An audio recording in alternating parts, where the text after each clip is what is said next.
Welcome to the Bold Analysis, ladies and gentlemen.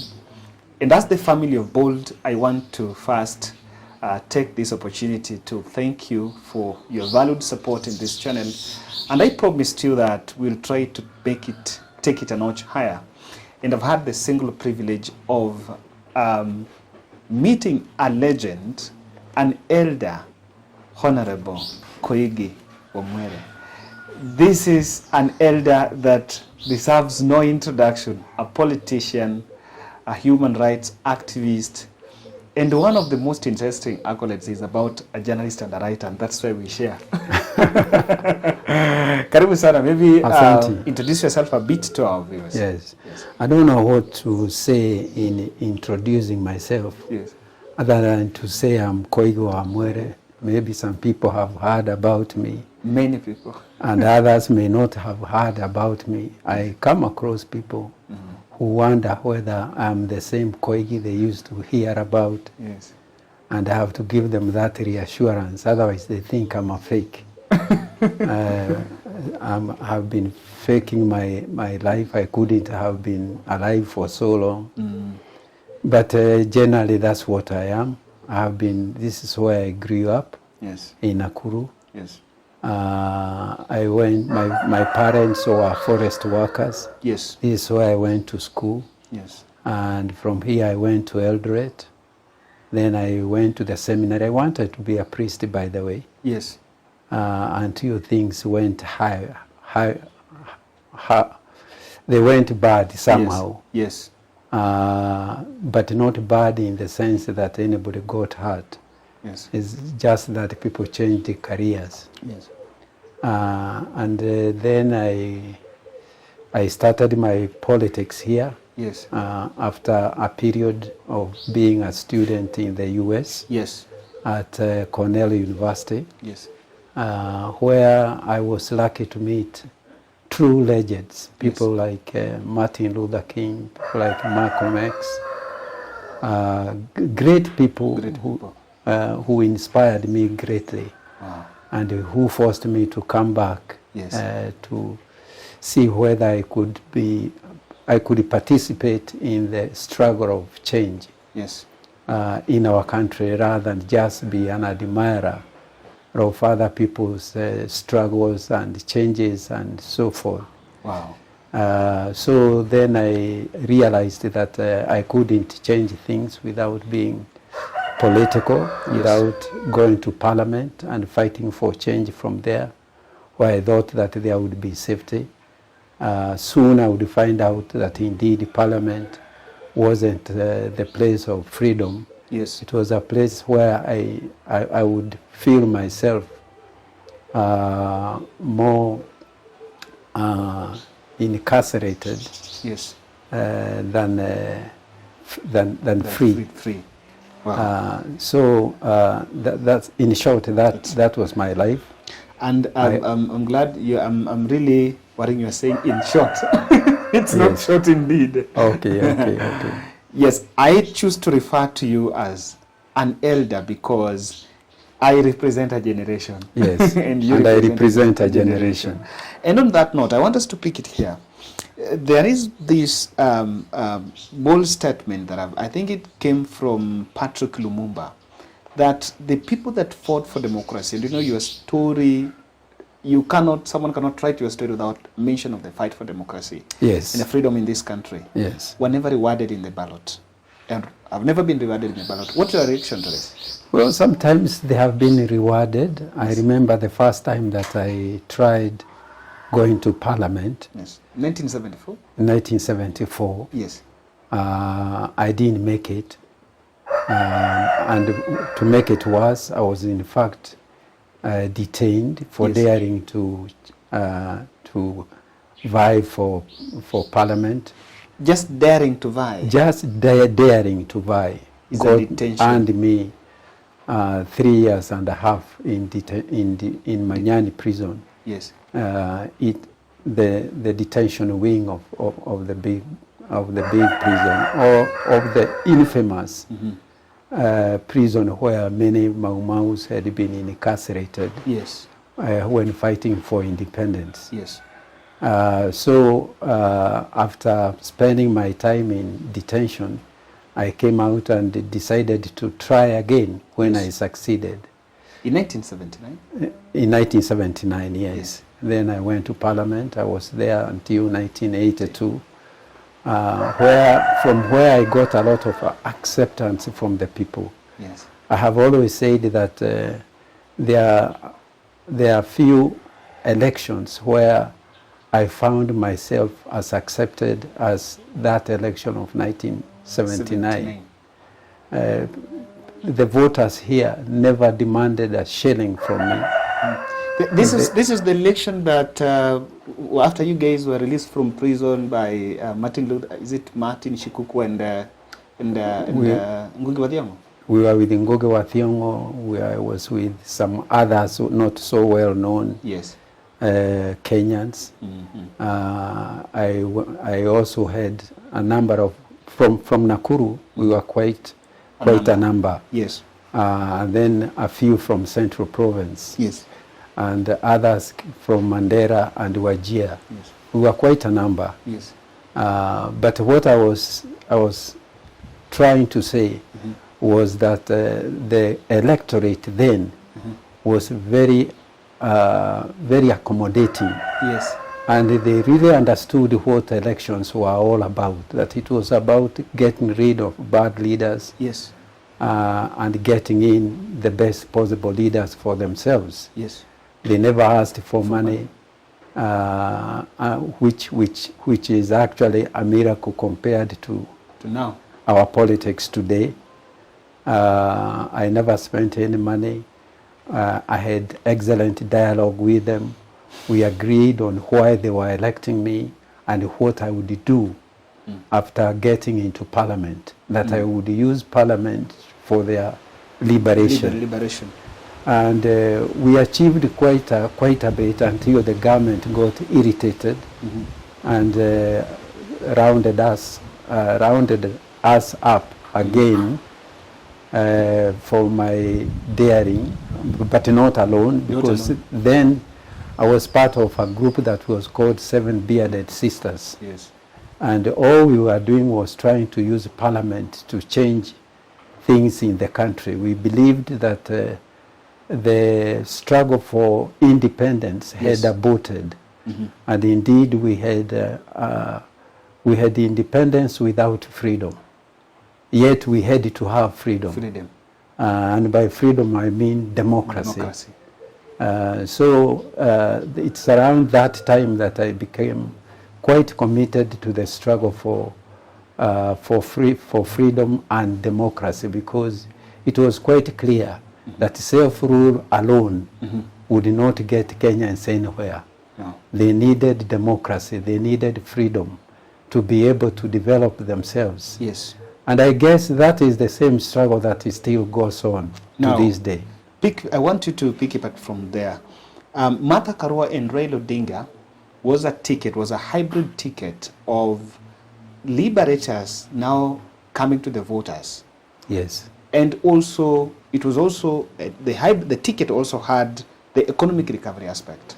Now, you have mentioned that unlike in the 1980s where voters knew what exactly was at the ballot, what would your reaction to their loss? Because that has been that maybe Kenyans did not reward people who needed to be rewarded at the ballot. What will you attribute that to? It is true that it is normally very disappointing when you have somebody who was either a Mau Mau freedom fighter, yes, or somebody from the second liberation of the second liberation, being rejected by the people. Yes. Of course, it is not possible that all the freedom fighters or liberation fighters were of the same mind or of the same politics. After we, distinctly, when we fought for independence, we didn't for independence. Obviously, we were not just fighting for the removal of the white man, yes, but we were also fighting for economic freedom Yes. and democracy, which were not necessarily part of the independence package. Yes. Later, we would find that everybody who was a second liberation fighter Yes. was also not a Democrat necessarily. Yes. And so there are times when it puzzles to see people rejecting somebody who had been to detention. But maybe it's because some of these people have yet to identify themselves with the struggle for democracy and freedom. Yes. Because this would be another phase of the same struggle before we even get to the third phase. Yes. Of economic liberation, a struggle that must be engaged in, must be fought and won. Yes. For anything that we did to make sense. Wow. I understand that you were really acquainted with development of the country, and I want to bring it currently home. We have seen the 22 names nominated for the cabinet, and I was just trying to peruse and realize that Kenyatta 1 was more of getting the people done job, the job to be done. Then Moi used to appoint political friends. Yes. And that seems to be what the current President William Ruto has picked up. Do you think Ruto is appointing cronies, and is that taking Moi's way? Unfortunately, Yes. I would agree that a lot of our presidents have been picking friends and close and cronies, Yes. political cronies, Yes. when appointing their cabinet. Yes.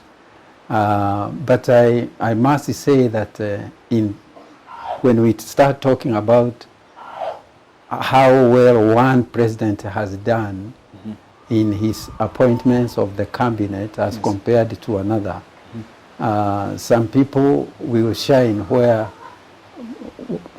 most unexpected. Yes. For instance, in 1979, Yes. after I was elected Yes. an MP, Moi sent for me, Yes. and he offered me a position in the cabinet. Yes. And I had to reject his offer because Why? if I went to Parliament, Yes. I would not be able to raise questions that I had promised my people that I would upon election. Yes. I had told, we had clearly agreed Yes. that my first mission in Parliament would be to raise questions that regarded their freedom, their economic, sort of their economic domination, I don't know how to, but the economic freedom. Your economic freedom. Yeah, that's right. Yes. And we had agreed that before that happened, I would not be free to do anything else. And so I told the president this was my agreement with the people. I have not even started touching it. Yes. I cannot do anything else. And we agreed that I would spend 1 year Yes. raising questions for my people. And then thereafter, I would be able to join The cabinet. the cabinet. That was an agreement that many people would be unwilling to take. When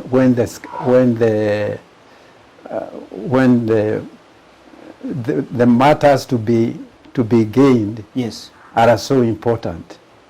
So I went to Parliament. I raised my questions over that period of 1 year. Yes. But by the time that I was finishing, yes, other things had intervened. And we are going to look at that. And, now it was impossible for me to join the cabinet because there was already very strong ideological gap, yes, between myself and President Moi together with his cabinet. Wow. Now, just on the cabinet, we are really appreciating the fact that now that I am in Nakuru, that Nakuru got a cabinet position, full cabinet, because I remember you were in information, I think, after the NAC coalition. Eh? Yes. If my record serves me right. Yes, you are right. You are quite right. Then Nakuru is getting the first cabinet. What's your reaction to that? Nakuru is not getting the first cabinet secretary or minister. It is getting its second minister. Yes. The first minister was the one we got, the person who became MP for Nakuru town. Yes. Immediately after independence. Yes. And that was Ochieng Oneko. Ochieng Oneko was the first minister of Nakuru in Nakuru town.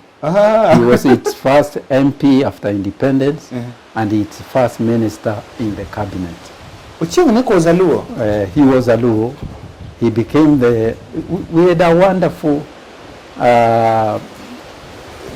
election in this county. Yes. People dealt with the people who sought to be elected by them purely from the point of view of their ideology and what they were promising to do for the people. And so they did not mind about what community one came from. And it was not just Oneko who was elected an MP and a minister, although he didn't come from the majority community, yes, which was the Kikuyu. Onamu was the second MP for Nakuru town, for Nakuru district. Covering Nakuru West. Yes. And he was a Luya. He was called Onamu, John Onamu, I think. Yes. He was the second MP. There was the senator, also came from the Luo community. Yes. He was called Wasonga Sijeo. Yes. And then we had half a Kikuyu in Naivasha. Yes. And we had, so we had that mixture. Yes. And it was only much later that people started asking, what community is this person from? Is he going to represent our ethnic interests in parliament, or whose interests is he going to represent? And of course, the political leaders were as good as the electorate itself. Yes. Because they never painted themselves as ethnic ministers. They were national ministers, and when they came to their meetings, those of us that attended those meetings knew that indeed before us we had people who were national leaders, people like Tom Boyer, people like J.M. Kariuki, people like many people. You would have loved going to their meetings and to listen to them.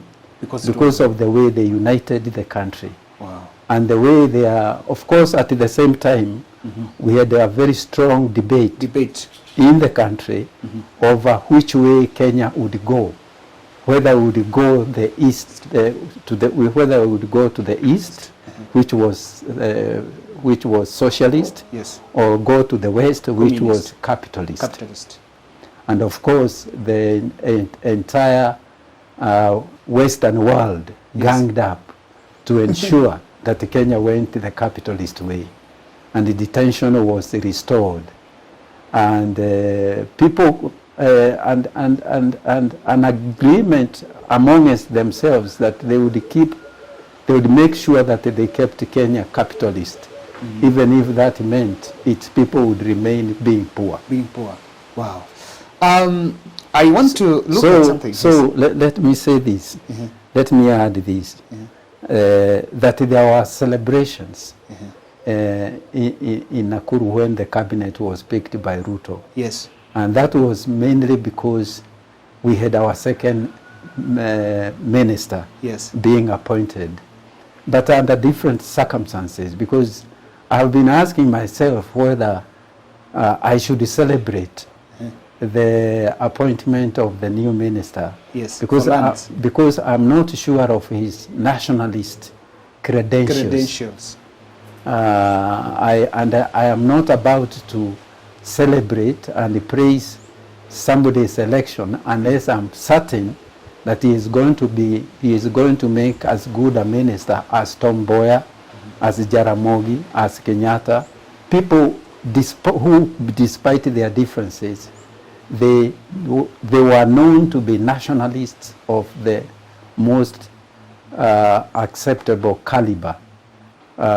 People who were ready to do anything to make sure that they kept Kenya one, and they fought for the interests of the common man, who also happened to be a poor man,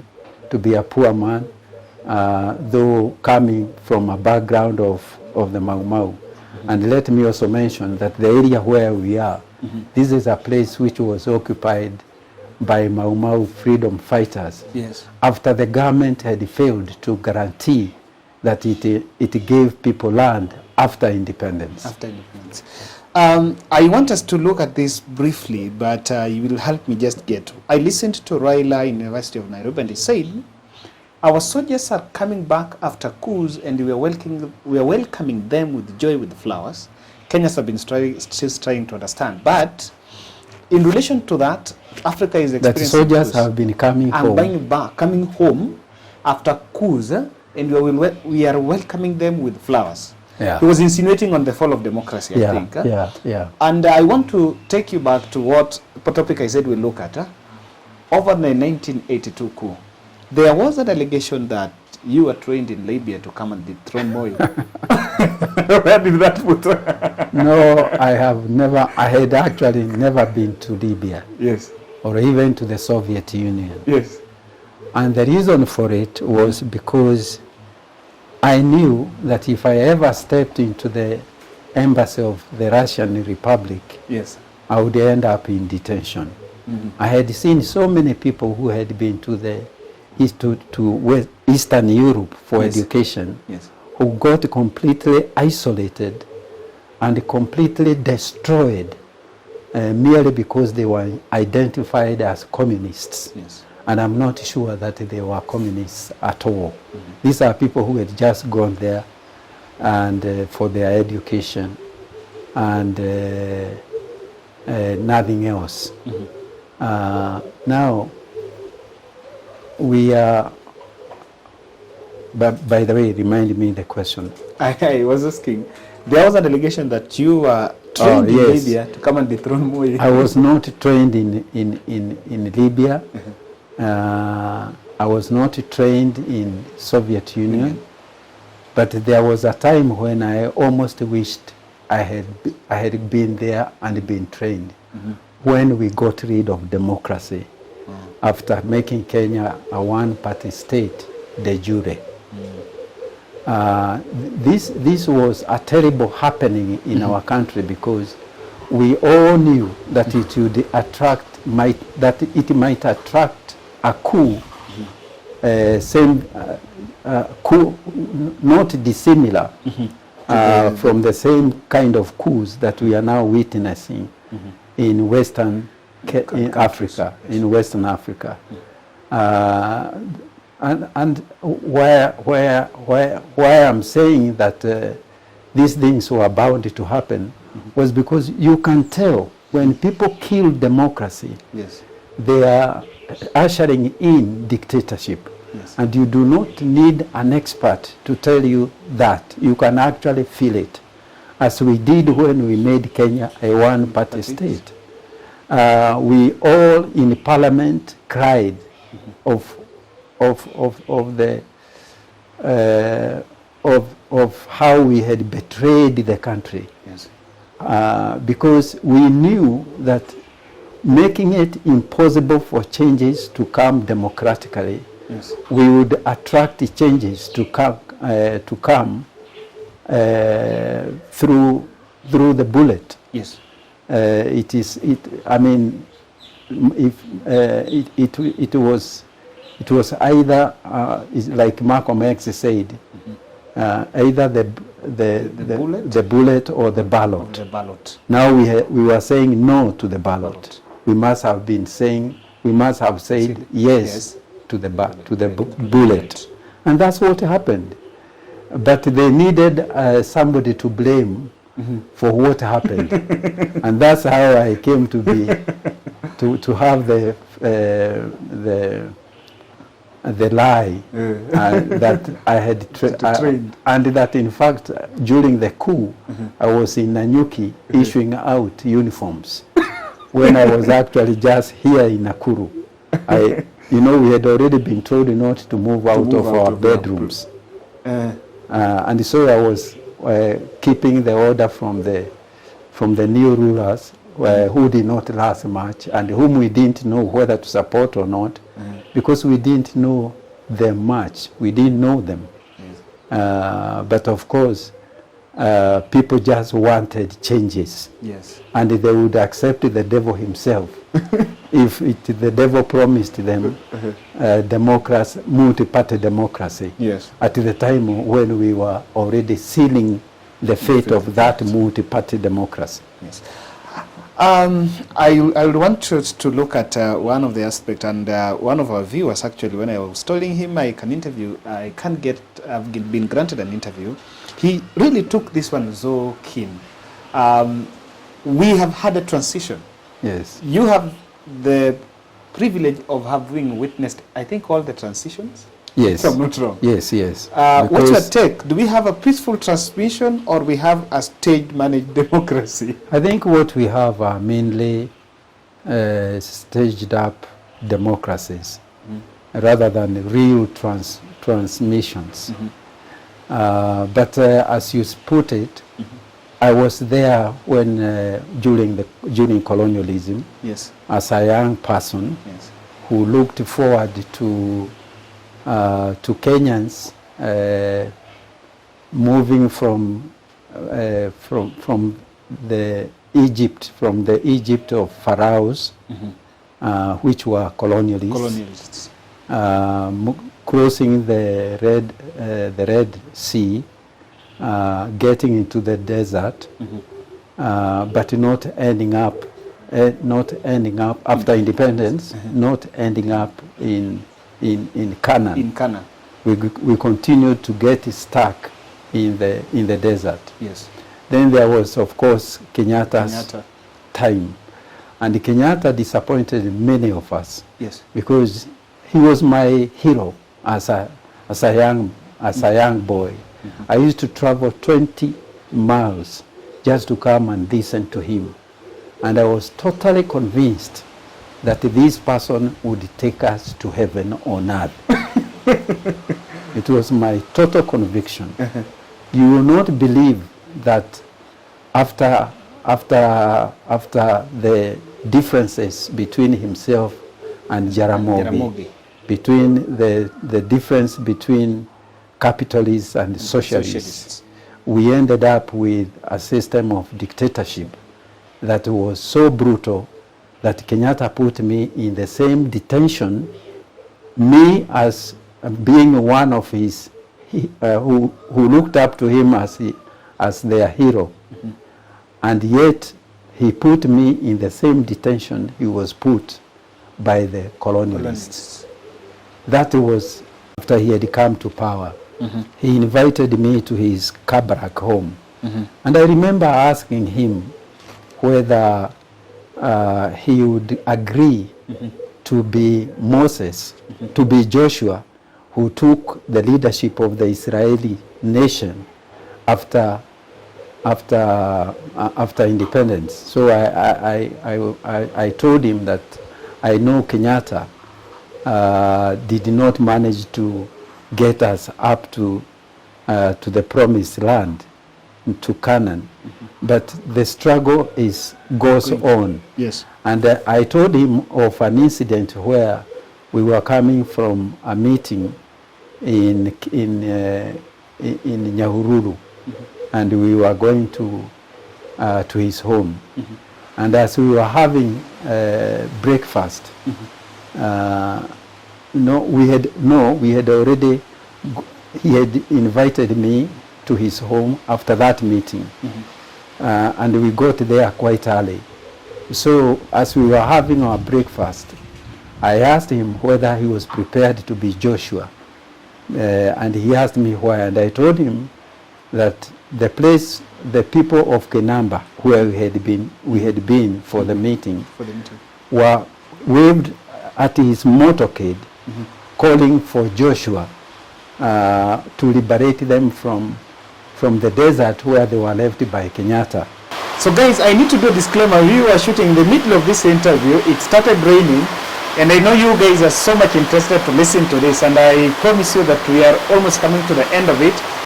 And Moi refused to commit themselves. I asked him a third time, are you willing to be Joshua? And he kept quiet completely. He refused to commit himself. And I knew that by his silence, he was saying that he was not willing to be Joshua. Yes, I need to do a disclaimer. So you can tell that there was going to be no real transition from Kenyatta to Moi, and there was none from Moi to Kibaki. Not much. Whatever was there was something that was very superficial in my view. But you are a member of that because you are a member of NAC. Yes, and yet I know that I was not free to push for changes as a member of NAC. I know as an assistant minister, there are things that I could not do. There are things that could never come to my desk because I was not considered right. In any case, Kibaki, he did well, but not well enough. I wanted him to take us to Canaan, which he never did. And when he left the reins of power to Uhuru, Uhuru did not take us to Canaan at all. Remember, and I keep on saying, we may have many things to praise a leader for, but as an individual, I ask myself, what did I get from Kenyatta. The first president? Absolutely nothing, despite the fact that he was my hero. But I did not get one single shilling from Kenyatta's government. And equally disappointing was, I got something from Moi, I must be honest. Yes. He helped me get some land from a settlement scheme as a landless person whose parents were also landless. Yes. Kibaki, as an individual, was good in the sense that he did allow me, he did give me some financial support for buying a matatu, which I needed for survival after I had come from detention. But Uhuru, 10 years, have given me not a single cent. So if I'm asked to celebrate Uhuru, should I? There is a report that you awarded 2 million for detention. Have you received that money? No, I did receive money from the court of law for torture, for the torture that I went through. Although that same torture was actually denied by Judge Mumbi Ngugi, saying that what we suffered were just intolerable conditions, but not torture. I was shocked that somebody could deny torture in Kenya for the 40 years of one-party rule. And yet, the court did, and gave me a paltry 12 million as compensation. I don't consider that as adequate, either from the point of view of justice, the clamor for justice or not. You're saying the 20 million is not still, you cannot still equate. There is not, what would I do, what can I do with the 20 million? What am I supposed to do with it? We are talking about a country where people get 1 billion for compensation over something that had happened to them, that something that was not torture. There is right now, as we are talking, we have an MP who is waiting to go to, who has been asked to pay more than 1 billion of a corruption case. Over a case of corruption. What about a case for torture? Shouldn't it be rewarded more? And that doesn't mean necessarily that I want to be ticked. That we must be fair and we must be just with the people whatever class they come from. But in this country, if you come from the rich class, you are likely to be rewarded as a compensation for torture than somebody who is poor economically. Because people who are poor are considered they are worth nothing almost. If they have to be compensated, it is with very little money. And that's what happens in our courts.